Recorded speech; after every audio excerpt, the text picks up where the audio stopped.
Hi there, this is John Wilkinson again from History Made Easier with another popular question from your source paper. Does one source prove another is right or wrong? Now, you have the question and the two sources on this slide. You'll need a computer and a pause button to read them through though. But actually, even if you're watching this on your phone, I think my commentary will prove really useful. So here goes. Some things to say about the wording of these questions first. This question asks how far does source G prove that Lloyd George in source F was wrong? If you get a question that simply asks does one source prove another is wrong, treat it as a how far or to what extent question. It will help ensure you get that final mark. As for the word prove, think of the guidance given to juries. Is the proof beyond all reasonable doubt? And the other thing I would point out about the wording, whether wrong or right is used, history is not always as clear-cut as that.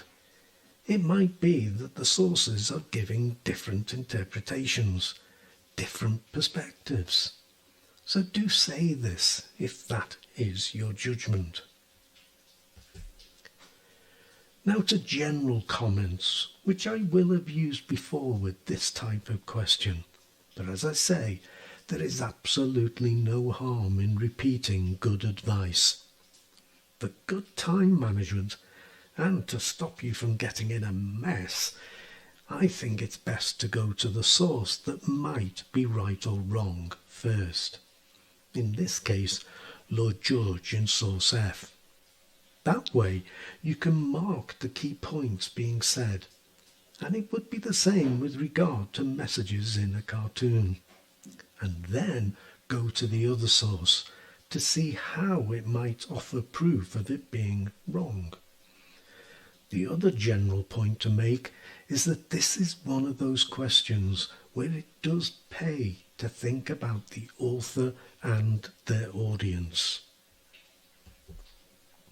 So let's go to our particular question and to what Lloyd George has to say for himself in source F. In truth, I found no need to mark off any points on which Lloyd George could be shown to be wrong. Each sentence could be used as a separate point. But what I found was that the whole tone of the extract seemed to me to be an argument for the defence of the peace treaty and its authors. I could virtually use the whole source to justify that judgment. But I'll just point out that Lloyd George claimed that Germany had committed crimes and horrors, and so the authors of the treaty had disarmed and punished them. But look at his audience too, and note the audience for a source might extend beyond the immediate audience. Lloyd George is speaking to the British Parliament, but he knows his words will be reported, and so he is also speaking to the British people, and actually the German people too. He is defending the treaty, justifying its terms. But is he wrong, as source G suggests? Scheidemann says that the treaty was a product of blind hatred and senseless fury, basing his claim on Wilson's assurances to the Germans that war was not being waged against the German people, but against the Kaiser and Prussian militarism. Do note, there's nothing wrong in paraphrasing the source. And two, the fact that the Kaiser was gone, Prussian militarism was no more, and Germany had turned to the democratic path to reshape its future. His point being, how then can such harsh terms be justified? So these sources aren't simply a matter of right and wrong, even if we can still argue whether the treaty was right or not, fair or not, justified or not. They are of different perspectives. And we are told that Scheidemann was the social democratic Chancellor of Germany, and that he resigned rather than sign the treaty. So we know that he was trying to convince world opinion that the terms were unjustified.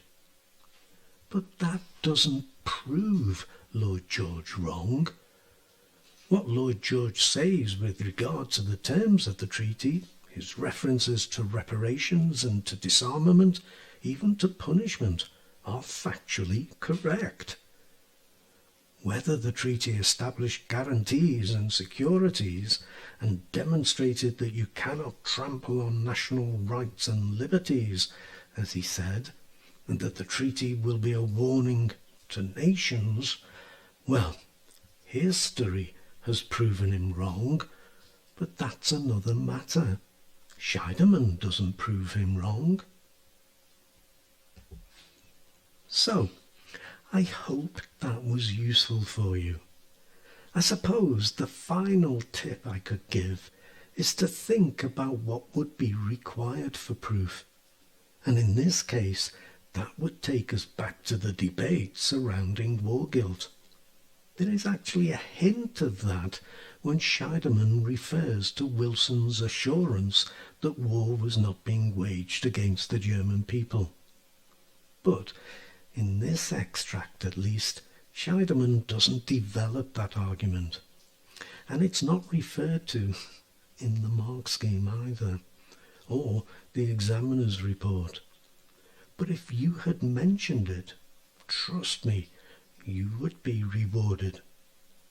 Now, at this point, I will remind you that I have 18 past papers on the Treaty of Versailles and the Paris Peace Conference as a whole, plus their mark schemes, plus the examiner's reports. It's the kind of thing we can work with in tutorials, if you think that might be useful for you. If you've been listening to my videos, you know the drill.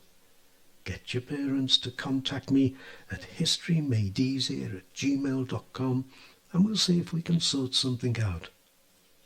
But with that done, I will also thank you for listening and wish you the very best of luck in your studies. Cheers.